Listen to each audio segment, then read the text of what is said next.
बहरहाल अब तस्वीरें दिखा देते हैं कुछ आपको। 35वां राष्ट्रीय युवा संगीत समारोह सुर संगम है। अर्जुना मेघवाल कानून मंत्री क्या कुछ कह रहे हैं, आपको सुनवाते हैं। बहुत ही विख्यात आप गजल गायक हैं, पद्मश्री हमारे डागर साहब और हमारे आईसी श्रीवास्तव साहब यहाँ मिल गए। मुझे बताया कि आप संरक्षक भी हैं और इस उम्र में भी आप संगीत प्रेमियों का हौसला बढ़ाने के लिए यहाँ आए। जोरदार ताली बजा के आए। संस्था के अध्यक्ष केसी मालू साहब, डॉक्टर प्रेम भंडारी जी और देश भर के 5000 प्रतिभागियों में से सेमीफाइनल में जीतकर आने वाली ये 40 प्रतिभाएं। यहाँ अभी मुझे जगजीत सिंह जी के भाई साहब भी मिले हैं, जसवंत सिंह जी, आपका भी स्वागत है। 5 मिनट आपसे बात भी करेंगे। इनका मालू जी बीकानेर से भी संबंध रहा है। पहले मैं सोच रहा था कि गंगानगर में जगजीत सिंह जी का जन्म हुआ, लेकिन बचपन में 10 साल उन्होंने बीकानेर बिताए, इसलिए इनके नाम से भी कुछ वहाँ जगजीत सिंह जी के नाम से भी कुछ करने का सोचेंगे। आप थोड़ा प्लान बनाना, कानून मंत्रालय को तो बनाए रखना, ये अलग प्लान बनाना, ये भी एक संस्कृति में मैं था तो अपने कई कार्यक्रम किए थे। शायद इंदौर वाला आप भूल गए क्या? इंदौर भी था, हाँ, बनारस भी था, इंदौर भी था, एक और देवास भी था। बिल्कुल ठीक कह रहे हैं, बीकानेर भी था। कई कार्यक्रम हुए थे। आज भी यहाँ मुकेश जी अग्रवाल और केसी मालू जी अपने समन्वय से बहुत अच्छा कार्यक्रम यहाँ कर रहे हैं सभी संगीत का। देखिए, एक इसका नाम सुर संगम है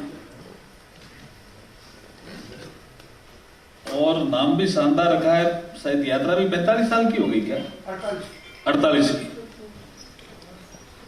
तो गोल्डन जुबली का भी कार्यक्रम 1-2 साल में करना पड़ेगा, बड़ा कार्यक्रम करेंगे।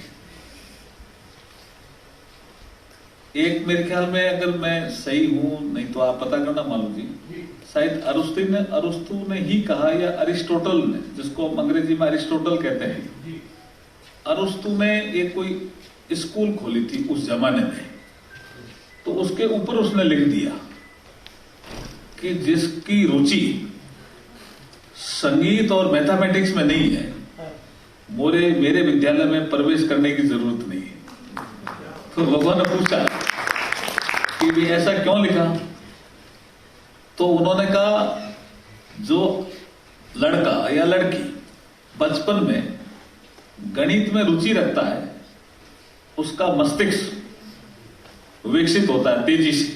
सबका होता है लेकिन तेजी से विकसित होता है, ऐसा उन्होंने कहा। और संगीत जो सीखता है वो तनाव रहित जीवन जीने की कला भी सीख लेता है। ये बड़ी बात उस समय कही थी अरिस्टोटल।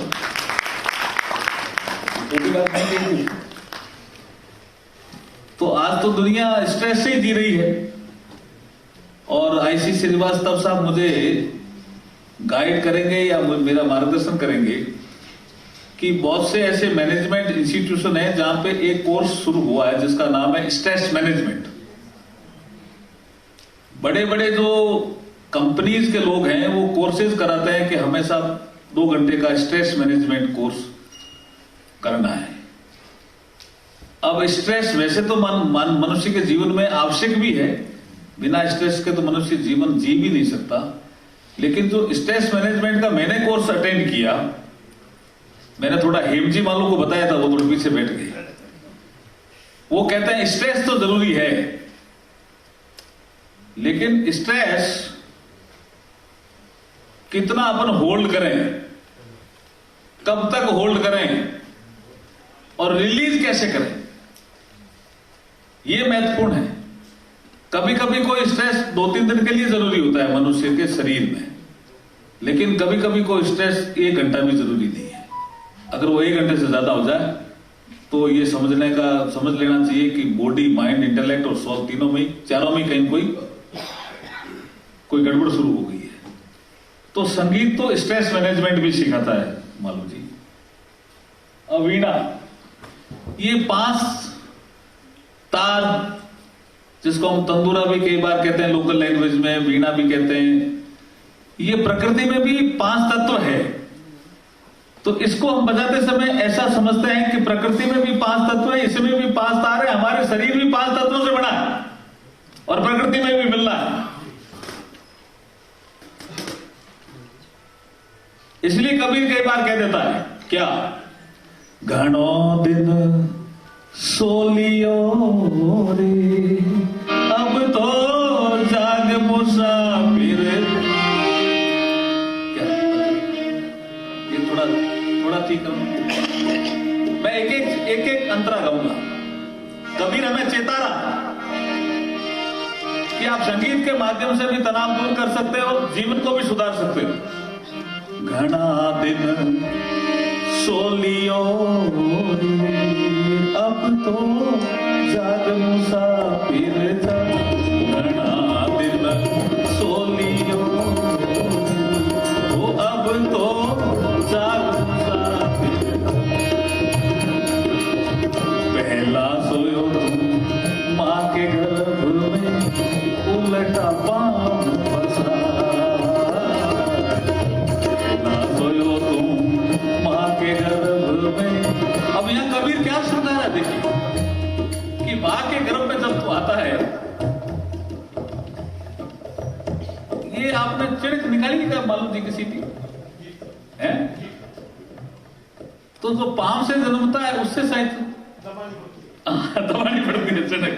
और इलाज बताया, पता नहीं क्या ये एक व्यवस्था किसी ने कर रखी है, क्या है ये पता नहीं, मालू जी ज्यादा जानते हैं, मैं तो सुनी बात कह रहा हूं। लेकिन उसका पांव ऊपर होता है, सिर नीचे होता है। और बाहर आने में तो उस मालिक को भूल गया जिस